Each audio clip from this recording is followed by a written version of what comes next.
YouTube friends. It is July the 11th, so we're a third of the way through July, and I think it's been maybe a couple weeks since I did a garden video, and I thought I'd do that, and I might talk a little bit about what my thoughts are for next year, because around this time in the growing season I start seeing all the ways in which I can improve the garden so it's easier for me to take care of, mainly because I get bogged down in things like weeds. So anyway, so I've cut back the motherwort, I cut back the mugwort over here. I still need to cut back a lot of bee balm, the monarda, but the echinacea are still going strong, and the dara are still putting out blooms. I cut back some of the seed heads to save, but I don't need to save all of these. And I cut back most of the hollyhocks and took off all the, well, not all, but took off most of the leaves that are affected by rust, and I saved the seeds from these dark ones and from the pink ones. Poppies are all done. I've collected probably as many poppy heads as I'm going to this year, and it's not enough for food, but it's enough to save. We've got some milkweed coming up where I didn't actually want it. This Angelica is still growing. I'm not sure how much it likes being here, but it's growing, so that's cool. These are the weeds that I'm battling with. I think Heather Foley here on YouTube told me that there was some kind of, they're in the mulberry family. Oh, they are just, they put down seeds, I think, even when they're teeny tiny, so it's really hard to get ahead of them. So anyway, I'm thinking about that for next year. Bee balm has just, not bee balm, mountain mint, the bees just go absolutely crazy for the mountain mint here.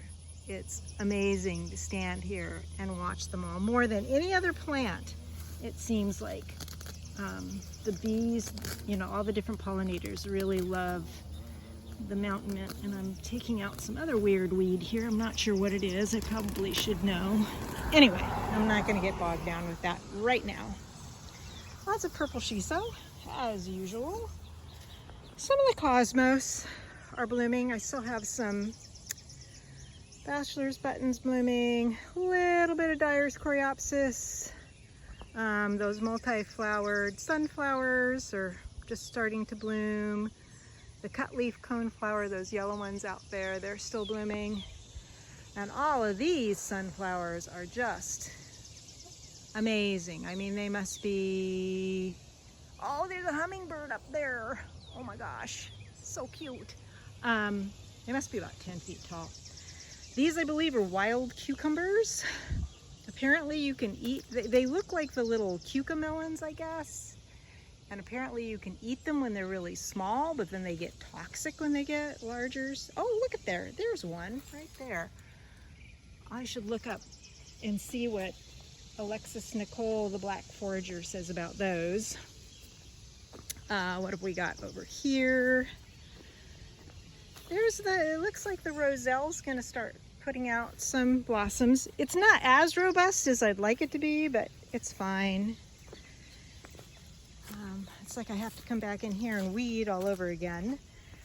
But some of the different foxgloves are putting on some growth, so that's good. These guys are probably going to be blooming soon.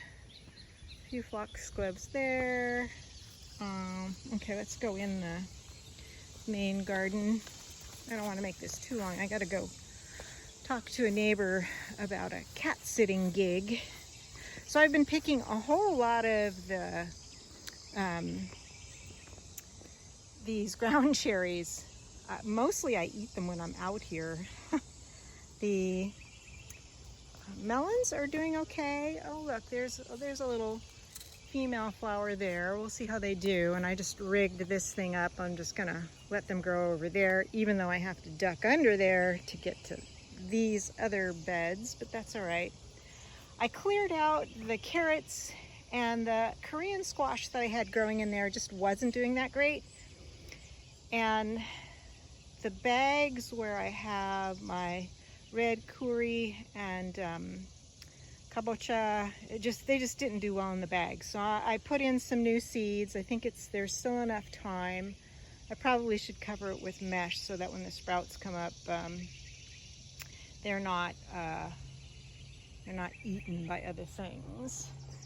I did have a couple of tomato hornworms, as you can see, evidence here. And I found one on a tomato plant over there, but just two. And I just threw them out into the yard to let the birds come get them. But still, I need to make some more pickled jalapenos because these jalapenos are just so prolific. Or, in addition, I should make some hot sauce. The early girls are still producing. I have probably a couple of pounds on the porch that I just picked. Second crop of raspberries are starting to ripen. My little okra are doing okay. I think the flea beetles like those, plus I've got Japanese beetles now, but they're getting bigger, so that's good. The little Turkish red eggplant are growing. I just want to get the plants big enough to be robust, and the flea beetles are getting those too, which is really annoying. As you can see, they're getting the rhubarb as well. These bush butternuts are doing a little bit better, so maybe, I don't know, we'll see how they do. These eggplant just, they just continue to do their thing. Clearly I'm still treating for flea beetles, but I've been getting lots of eggplant. I've picked maybe 3 or 4 of these squash, and let me see if I can show you one that's coming here somewhere. If there's any other female flowers right now. I thought I saw one somewhere. Oh, well, that one clearly fell off. I think sometimes the female flowers fall off, or things don't set when it's too hot, so I don't know. But anyway, I've gotten like 3 from here, which is cool. Took out all the green beans here because it was just a tangle, and I put a few more in, and I discovered I've got some little Luscia peppers that came up from last year's crop in here, so I'm letting those grow. This Tithonia is doing very nicely in here, and here we are with the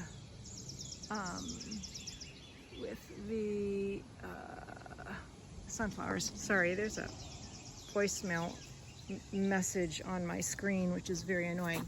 I picked a couple of the Tromboncino, and there's a couple more coming here, and when they're about 1 foot long, they're maybe that big in the neck, and they're perfect. There's, like I think I said before, it's like having maybe 2 or 3 zucchini, and they're very nice. I find that they don't fall apart as easily as zucchini do when you cook them. Some other random eggplant that I'm trying to get to a robust stage so they can withstand the stupid flea beetles. I've got some Luscia peppers on here. There's one, there's one. This guy clearly, I should probably just pick this off of here. It got sun scald.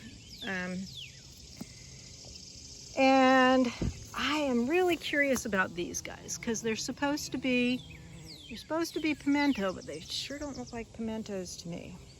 And I've got a little, oh, this one's got sun scald too. I should take this one off. This is a paprika pepper. So let me get this one off of here. Come here. There we go. So that's those. one of these tomatoes is finally putting out more growth, which is nice. They really weren't growing. This is where there was another tomato hornworm in there. So yeah, that's cool. Been getting cucumbers, did another big crock of brined pickles. This volunteer turned out to be the little coyote cherry tomatoes, and it turns out Avery really likes them because she had her nose in there and her face turned green because of rubbing up against the leaves because she kept eating the little tomatoes. So I'm pulling stuff out and I'm just throwing them around the base of the trees for mulch and compost. Because I don't know, it's crazy with these stupid weeds. Persimmon looks good. These gooseberries could use a little love, and I want to cut back the apricot right now, because you can do a mid-season prune and that's like way too crazy big, and it's just food for the Japanese beetles, it looks like, anyway. And what else over here? Oh, and I still have the pomegranates growing, which is very cool. I did not expect that, but it's cool. So next year what I really need to do is I need to get in more containers in here. I think I might plant my little genetic dwarf peach like right there soon. I don't know when I'm going to put it in, but I need to get more containers in. I need to get like a super heavy layer of wood chips down, so I'm going to have to contact Chip Drop and probably have a giant pile of wood chips in my yard again. But I don't know, I have to look and see if it's okay to mulch all the way up to the trees with the wood chips, or if that's not a good idea, because I just want to make it thick. If the comfrey comes up, that's fine, because I don't mind having the comfrey in there, but these nasty little things and these make me crazy. Oh, anyway. So yeah, so I have to do that all the way through here, and probably what I will do is do another 2 or 3 containers all along here.